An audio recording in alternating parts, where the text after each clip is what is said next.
the issues highlighted there with Michelle McLaughlin, who's a chief nurse at Birmingham Children's Hospital and joins us from there now. Morning to you. Thank you so much for joining us. Just tell us about your chief nurse there. And I understand that your nurses, for example, are not leaving in the same kind of numbers. Is that the case? No, I think that's correct, Louise. I mean, and good morning.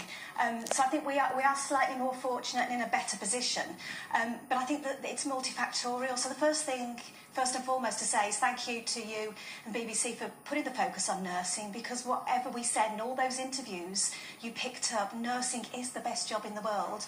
And after 35 years in the career, I still think I've got the best job in the world. So thank you for that.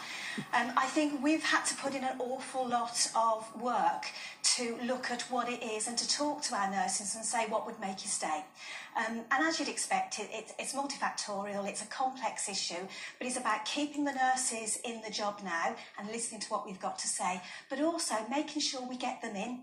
And programmes like this make sure we get them into that amazing profession. You're right. If you talk to anybody who's been treated in the NHS, nurses come up so highly as really well-respected and wonderful staff.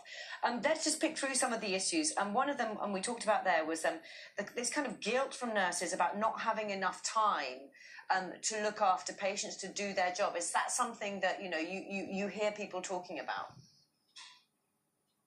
Yeah, I think, now more than ever, you see on all the media, the NHS is under massive stress. We're in the midst of winter, we've got flu on, and actually people are working incredibly hard. But it's actually looking after our staff while they're down there working incredibly hard, asking them what it is that we can do to help them, involving them in decision-making, being a bit more flexible in how we look at their shifts. So actually, working nights, long days, working shifts when your mates are out is difficult. So what can we do to be a bit more flexible, and what can we do to kind of keep you in? I meet with all the student nurses coming through.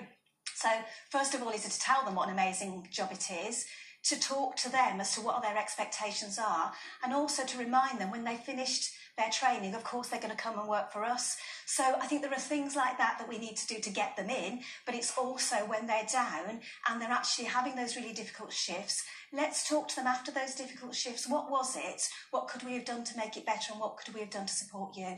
Because we know, because all the research tells us, if you've got happy staff, you've got happy patients. And it is probably about as basic as that. So let's support our staff, let's work with them, listen to what they say, and that's how we as nurse leaders are going to make it better. Have you got the resources to do that, to bring in that support? Okay, so I think it'd be kind of easy to just blame it on resources and money. And don't get me wrong, there is an element of that. We know the issues with finances. But I think what we've got to do as nurse leaders is look at what we can do. So get the active recruitment in. At the moment, we are struggling because now nurses have lost their bursary. It's a struggle to get them in when you've got to pay £9,000 and also have the privilege of working nights and shifts. That's really difficult. And I know particularly I've lost a lot of my mature nurses because they can't afford, if they've got already commitments, to come and pay £9,000. And my mature nurses are the ones that tend to stay. So the stats tell us that those nurses stay. So I need to get them in. So I've got to find out ways to get them in and look at different ways of working. And then when they're in, work through them. Michelle McLaughlin, you are clearly incredibly passionate about your job and a real breath of fresh air. Thank you very much indeed for talking to us. Thank you. Thanks for giving us the opportunity. We'll stay with the story. Thank you very much. Thank you. Is it wrong that I love Michelle? I don't think you'll be alone in that.